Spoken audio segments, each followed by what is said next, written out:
चलिए फ्रेंड्स, आज हम लोग देखने वाले हैं दोस्तों क्लास 12 वालों के लिए। यहाँ पे बिहार बोर्ड से जितने भी छात्र इंटरमीडिएट के एग्जाम देने वाले हैं उन सभी छात्रों के दोस्तों यहाँ पे केमिस्ट्री का हम लोग मोस्ट वीवीआई ऑब्जेक्टिव क्वेश्चंस लेकर आए हैं दोस्तों, जो आप सभी के फाइनल बोर्ड एग्जाम के लिए बहुत ही इंपॉर्टेंट होगा। ठीक है, तो जितने भी छात्र इंटरमीडिएट के हैं दोस्तों 12 के एग्जाम देने वाले हैं, वो सारे छात्र इस वीडियो को अंत तक जरूर देखेगा।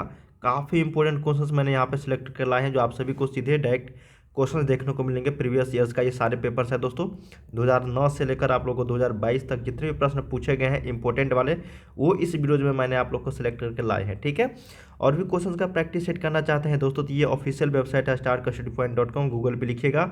इसी चैनल का ऑफिशियल वेबसाइट है, यहाँ पे काफ़ी सारे क्वेश्चंस का प्रैक्टिस सेट आप लोग कर सकते हो। लिंक डिस्क्रिप्शन में या फिर गूगल पे जाके डायरेक्ट सर्च कर सकते हो। ठीक है, तो वीडियो को लाइक कर लीजिएगा दोस्तों, चैनल को सब्सक्राइब करके बेल आइकन को प्रेस कर देना और वीडियो को हर जगह शेयर जरूर कर देना दोस्तों। ठीक है ना, ताकि इसी तरीके से हम लोग न्यू वीडियो लोग कराऊंगा नोटिफिकेशन आपको मिल जाया करेगा, इसलिए सब्सक्राइब कर लेना। चलिए, एक एक प्रश्न यहाँ पे इंपॉर्टेंट रहेगा आप सभी के लिए। ठीक है ना, बताना लास्ट में दोस्तों आप लोग कितना पहले से जानते हैं। फर्स्ट प्रश्न है दोस्तों यहाँ पे कि एक फैराडे जो है, यहाँ पे एक फैराडे वो विद्युत कितने कूलम के बराबर होता है। बहुत ही शानदार प्रश्न है, कई बार मैंने आप लोग को बताया है ये प्रश्न को कि एक फैराडे जो होता है ना वो कितने कूलम के बराबर होता है। How many coulombs is equal to 1 faraday of electricity. 96,500, 96,550, 94,500 या फिर 96,000। देखिए दोस्तों, एक फैराडे जो बराबर होता है वो लगभग होता है 96,500 कूलम के। ठीक है, कितने बराबर? 96,500 कूलम के। तो सही उत्तर यहाँ पे हो जाएगा ऑप्शन नंबर ए। कभी कभी पूछ दिया जाएगा आपको माइक्रो कूलम में, ठीक है ना, ऑप्शंस में थोड़ा सा डाइवर्ट करने के लिए। कूलम होता है ना एक, कभी पूछ दिया जाएगा माइक्रो कूलम, तो इसलिए कूलम को आप लोग को माइक्रो कूलम में आप लोग को बदलना पड़ेगा। ठीक है, तो उस हिसाब से आंसर जो वो चेंज हो जाएगी। सुनिए, इसका ध्यान आप लोग को रखना है। तो ऑप्शन नंबर क्या हो जाएगा? ए करेक्ट हो जाएगी। चलिए, सेकेंड नंबर है कि H2O है ना, जो बर्फ अवस्था में है वो किस प्रकार के अपबंध उसमें पाए जाते हैं। क्या प्रश्न है कि H2O बर्फ में किस प्रकार के अपबंध पाए जाते हैं। ये भी क्वेश्चन मैंने आप लोग को बता रखा है दोस्तों। देखिए, जब भी आप लोग को H2O पूछा जाए और वो भी आइस फॉर्म में, मतलब बर्फ फॉर्म में, तो उसमें जो है हाइड्रोजन बॉन्ड पाया जाएगा। कौन सा बॉन्ड? तो हाइड्रोजन बॉन्ड। तो ऑप्शन नंबर क्या हो जाएगा? 4 का, सॉरी 2 का यहाँ पे क्या हो जाएगा? ए करेक्ट हो जाएगी। ठीक है, चलिए नेक्स्ट प्रश्न हम लोग देखते हैं। थर्ड नंबर, कहा गया है कि रवा जो है वो कितने प्रकार के होते हैं। ये भी प्रश्न कई बार मैंने आप लोगों को बता रखा है कि रवा जो है वो कितने प्रकार के होते हैं। How many types of crystals are found. तो रवा जो होते हैं टोटल दोस्तों वो 4 प्रकार के होते हैं। कितने प्रकार के? 4th प्रकार के। तो ऑप्शन नंबर यहाँ पे क्या हो जाएगा? सी। चलिए, अगला प्रश्न है कि प्रतिरोध के प्रतिलोम को क्या कहते हैं। Inverse of resistance is called. देखिए, जब भी आप लोग को इन्वर्स ऑफ रेसिस्टेंस पूछा जाएगा तो वो आपका हो जाएगा दोस्तों यहाँ पे कंडक्टेंस। क्या बोलेंगे? चालकता बोलते हैं उसको। तो ऑप्शन नंबर क्या हो जाएगा? 4th का ए सही हो जाएगा, चालकता। चलिए, अगला प्रश्न देखते हैं। 5th नंबर, कहा गया है आपका कि प्रबल वैद्युत अपघटे में जो स्ट्रॉन्ग इलेक्ट्रोलाइट्स है उसमें लेमडा एम का जो मान होता है वो क्या करने पर बढ़ता है। तनु करने पर बढ़ता है, या फिर तनु करने पर घटता है, या फिर तनु करने पर स्थिर रहता है, या फिर इनमें से सभी। देखिए, जब भी पूछा जाएगा कि प्रबल वैद्युत अपघटे में लेमडा एम का मान जो है वो आपका दोस्तों डिक्रीजेज होगा तनु करने पर, मतलब डिक्रीजेज ऑन डाइल्यूशन होगा। ठीक है ना, घटेगा दोस्तों कब? आपका तनु करने पर। ठीक है, तो ये चीज़ आप लोग को यहाँ पे याद रखना होगा। ऑप्शन नंबर यहाँ पे क्या हो जाएगा? बी करेक्ट हो जाएगा। ठीक है, चलिए अगला प्रश्न देखते हैं। 6 नंबर, कहा गया है आपका कि रासायनिक अधिशोषण होता है। क्या प्रश्न है दोस्तों? कि रासायनिक अधिशोषण होता है। ठीक है, 4 ऑप्शन है। अणु उत्क्रमणीय अभिक्रिया, उत्क्रमणीय अभिक्रिया, या फिर वंडरवॉल्स बलों के कारण, या फिर गैसों की प्रकृति पर निर्भर है। देखिए, रासायनिक अधिशोषण जो होता है वो आपका इरिवर्सिबल इन नेचर होता है, मतलब अणु उत्क्रमणीय रिएक्शन होता है, अणु उत्क्रमणीय अभिक्रिया। तो ऑप्शन नंबर क्या हो जाएगा? यहाँ पे एक करेक्ट हो जाएगा 6 का। 7 नंबर है कि लोहे का मुख्य अयस्क क्या होता है। बहुत ही शानदार और सिंपल प्रश्न है दोस्तों, पूछा जाता रहा है कई बार। ठीक है ना, देखिए यहाँ पे सारे हैं, ठीक है ना, ये भी सभी है, लेकिन पूछा जाएगा कि चीफ ओर्स मतलब मुख्य अयस्क पूछा गया है। तो मुख्य अयस्क जैसे पूछा जाएगा वो हो जाएगा आपका हेमेटाइट। अगर यहाँ पे रहता दोस्तों इनमें से सभी, तो कभी कभी इनमें से सभी भी बिहार बोर्ड आंसर मान लेता है, लेकिन आपको लगाना है हेमेटाइट जब भी मुख्य अयस्क की बात हो तो। ठीक है, चलिए अगला प्रश्न देखते हैं। 8 नंबर, कहा गया है आपका 8 नंबर कि किस प्रकार के अयस्क का सांद्रण इलेक्ट्रोमैग्नेटिक पृथक्करण विधि द्वारा किया जाता है। देखिए किस प्रकार के इश्क का सांद्रण चुंबकीय है ना इलेक्ट्रोमैग्नेटिक पृथक्करण विधि द्वारा करते हैं, वो होता है दोस्तों आपका मैग्नेटिक पार्टिकल, ठीक है ना। किसके? तो मैग्नेटिक पार्टिकल के हम लोग करते हैं सांद्रण इलेक्ट्रोमैग्नेटिक पृथक्करण विधि द्वारा, इलेक्ट्रोमैग्नेटिक सेपरेशन मेथड द्वारा। तो ऑप्शन नंबर यहाँ पे क्या हो जाएगा 8 का बी। चलिए 9 नंबर देखते हैं आंसर, सॉरी क्वेश्चन की कॉपर माटे में होता है।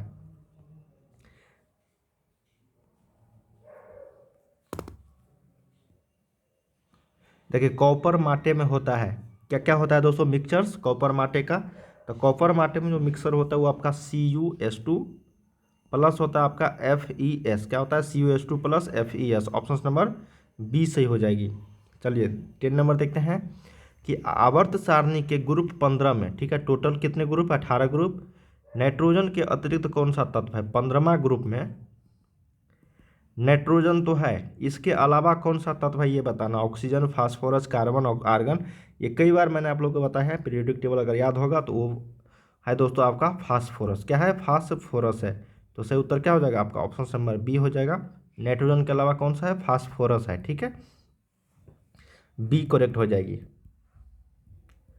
चलिए अगला प्रश्न देखते हैं 11 नंबर। कहा गया है आपका कि डी ब्लॉक के तत्वों को और किस नाम से हम लोग जानते हैं? डी ब्लॉक के तत्वों को दूसरे किस नाम से जाना जाता है? संक्रमण तत्व, प्रारूपी तत्व, असंक्रमण तत्व या क्षार धातु। तो देखिए हम लोग बोलते हैं उसको ट्रांजिशन एलिमेंट, मतलब संक्रमण तत्व के नाम से जानते हैं। अब देखो जिंक जो है वो क्या है? तो जिंक जो है एक डी ब्लॉक का तत्व है दोस्तों, तो ये हो जाएगा आपका संक्रमण तत्व। Option number A. जिंक जो है Zn ये आपका डी ब्लॉक का एलिमेंट है, ठीक है। तो डी ब्लॉक एलिमेंट सारे कौन से हैं? Transition element. इसलिए यहाँ पे जिंक जो हो जाएगा वो संक्रमण तत्व हो जाएगा। Option number A. अगला प्रश्न देखते हैं 13 नंबर। कहा गया है कि Mn3+ एक ऑक्सीकारक है, ठीक है, किसके कारण? बहुत ही शानदार प्रश्न है दोस्तों ये। Mn3+ जो है ये एक ऑक्सीडाइजिंग एजेंट है, वो क्योंकि खाली डी कक्षा के कारण, इम्पिटी डी ऑर्बिटल। ये पूछा गया प्रश्न है, जैसे पूछा जाएगा सिर्फ इसी तरीके से पूछा जाएगा, इसलिए याद रखिएगा 13 का सी। रिपीटेड प्रश्न है, कम से कम 4 से 5 बार जो है ये प्रश्न पूछा जा चुका है प्रीवियस ईयर्स में, ठीक है। तो सी करेक्ट हो जाएगी। चलिए अगला प्रश्न देखते हैं। कहा गया कि K2ZnOH का होल4 का आयुर्वेदिक नेम क्या है?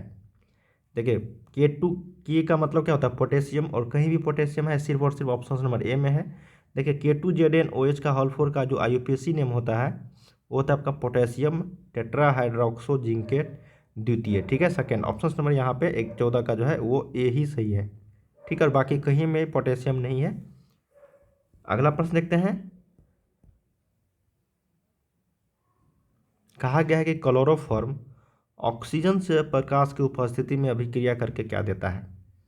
काफ़ी इंपॉर्टेंट प्रश्न है कि क्लोरोफॉर्म जो होता है वो ऑक्सीजन से अभिक्रिया, प्रकाश की उपस्थिति में अभिक्रिया करके क्या देता है? तो उसका नाम है दोस्तों फॉस्जीन। क्या है? फॉस्जीन, फॉस्फिन नहीं, फॉस्जीन। ऑप्शन नंबर बी है। चलिए अगला प्रश्न देखते हैं कि एल्कोहल और फेनॉल बनने में एल्केन एवं एरीन का एक हाइड्रोजन किससे प्रतिस्थापित होता है? ठीक है, देखिए एल्कोहल और फेनॉल बनने में एल्केन एवं एरीन का एक हाइड्रोजन जो है वो प्रतिस्थापित होता है दोस्तों आपका OH से। किससे? अल्कोहल से। तो ऑप्शन नंबर क्या हो जाएगा यहाँ पे? बी करेक्ट हो जाएगा, ठीक है, सही उत्तर बी। चलिए अगला प्रश्न देखते हैं 17 नंबर। 17 नंबर तो बहुत ही इंपॉर्टेंट है दोस्तों, प्रीवियस ईयर्स में ऐसा कोई ईयर्स नहीं है जिसमें पूछा गया है ये प्रश्न, तो याद रखिएगा। ग्लिसरॉल जो है एक, वो आपका ट्राइहाइड्रिक एल्कोहल है। ग्लिसरॉल क्या है आपका? Trihydric alcohol. तो 17 का क्या हो जाएगा? सी करेक्ट हो जाएगा, ट्राइहाइड्रिक एल्कोहल। चलिए 18 नंबर देखते हैं। कहा गया है आपका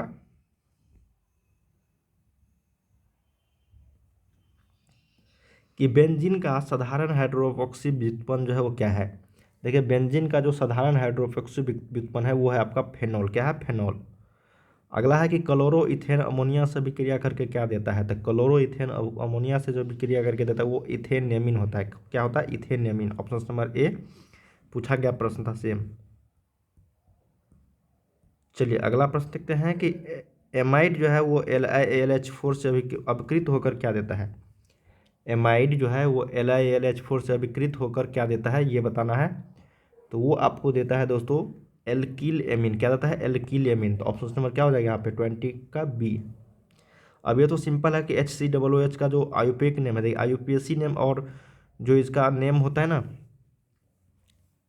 साधारण नेम, ठीक है ना, simple general for name, IUPAC name में इसी का हो जाता है आपका मिथेनोइक अम्ल, ठीक है। HCOOH कार्बोक्सिलिक एसिड होता है, लेकिन इसका IUPAC नेम होता है मिथेनोइक अम्ल, ठीक है, मिथेनोइक एसिड। ऑप्शन नंबर 21 का सी पूछा जाता है, सिंपल नेम और IUPAC नेम। अगला है कि ऑक्जेलिक अम्ल का IUPAC नेम क्या है, बताओ। ऑक्जेलिक एसिड का, तो ऑक्जेलिक एसिड का जो हो जाता है वो इथेन डाइओइक एसिड हो जाता है। Option number C. चलिए 23 का देखते हैं। कहा गया आपका मिथाइल नाइट्रेल का सूत्र क्या होता है। देखिए मिथाइल नाइट्रेल का जो सूत्र होता है दोस्तों वो होता है आपका CH3CN होता है। ऑप्शन नंबर बी सही है। अगला है कि साधारण कार्बोक्सिलिक अम्ल जल में घुलनशील होता है क्योंकि उनके बीच जो होता है कौन सा बॉन्ड, उनके बीच होता है हाइड्रोजन बॉन्ड। कौन सा बॉन्ड? Hydrogen bond. अगला है कि फ्रुक्टोज का सूत्र क्या होता है। देखिए फ्रुक्टोज का सूत्र जो होता है वो आपका होता है दोस्तों C6H12O6। जो ग्लूकोज का होता है यही होता है आपका फ्रुक्टोज का। Option number A.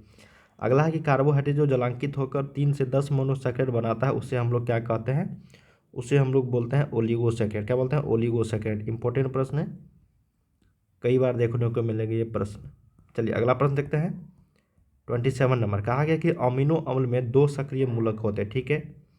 पहला है COOH, दूसरा का नाम बताना है आपको। अमीनो अम्ल में 2 सक्रिय, 2 एक्टिव, 2 फंक्शनल ग्रुप होते हैं। पहला COOH है, दूसरा का आप लोग का बताना है, ठीक है। दूसरा होता है आपका NH2 ग्रुप, ठीक है। क्या होता है? NH2। Option number C correct हो जाएगी। 28 नंबर देखते हैं कि अल्फा अमीनो अम्ल के पॉलीमर को क्या कहते हैं। तो अल्फा अमीनो अम्ल के पॉलीमर को हम लोग बोलते हैं प्रोटीन। क्या बोलते हैं? प्रोटीन। अगला है कि पॉलीथीन किसका बहुलक है। तो पॉलीथीन जो है वो इथीन का, देखिए ना नाम ही में है पॉलीथीन, तो इथीन। Option number B. अगला है कि रबर, स्टार्च, सेलुलोज एवं प्रोटीन जो है वो क्या है। तो ये एक तरह का दोस्तों प्राकृतिक पॉलीमर है, मतलब नेचुरल पॉलीमर है। ऑप्शन नंबर बी हो जाएगा। अगला है कि ब्यूना एन तथा ब्यूना एस जो है वो किस प्रकार के रबर है। तो ये ब्यूना एन तथा ब्यूना एस जो है वो सिंथेटिक मतलब संश्लेषित रबर है। तो ऑप्शन नंबर बी हो जाएगा, ठीक है।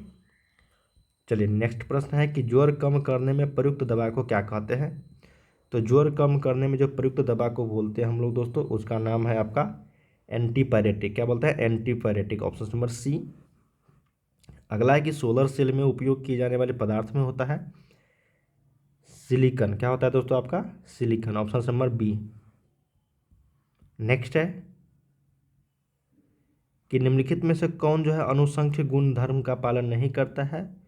वो होता है आपका elevation of boiling point. Option number C हो जाएगा वाष्प दाब, ठीक है। नेक्स्ट है हमारे पास कि विशिष्ट चालकता की इकाई होती है। तो देखिए विशिष्ट चालकता की जो इकाई होती है प्रति ओम और प्रति सेंटीमीटर। ऑप्शन नंबर सी हो जाएगा, ठीक है, जिसको हम लोग बोलते हैं ओम इनवर्स और सेंटीमीटर इनवर्स, ठीक है। ऑप्शन नंबर या फिर 1/, सेंटीमीटर, ठीक है। ऑप्शन नंबर सी करेक्ट हो जाएगी। दोस्तों हम लोगों ने यहाँ पे टोटल जो है 35 क्वेश्चंस किए हैं प्रीवियस ईयर्स का। इस वीडियोज़ के माध्यम से जितने भी क्वेश्चंस मैंने बताए वो सारे इंपॉर्टेंट थे। यहाँ से लगभग 10 से 15 मार्क्स दोस्तों आपको आसानी से पूछ दिए जाएंगे सेम टू सेम, ठीक है। तो एक बार और देख लेना सभी वीडियोज़ जितने भी क्वेश्चन मैंने बताए हैं। इस वीडियो को शेयर जरूर कर दीजिए अपने दोस्तों में, ठीक है। और भी दोस्तों तैयारी करना चाहते हैं वेबसाइट का जो मैंने लिंक बताया है physics, chemistry, biology, mathematics, Hindi, English सब का मिल जाएगा लिंक डिस्क्रिप्शन में। गूगल पे सर्च कीजिएगा, ठीक है, starkstudypoint.com आप लोग को मिल जाएगा वहाँ पे। चलिए दोस्तों हम लोग मिलते हैं अगले वीडियो में, तब तक के लिए आप लोग तैयारी करते हैं। बाय बाय सभी को।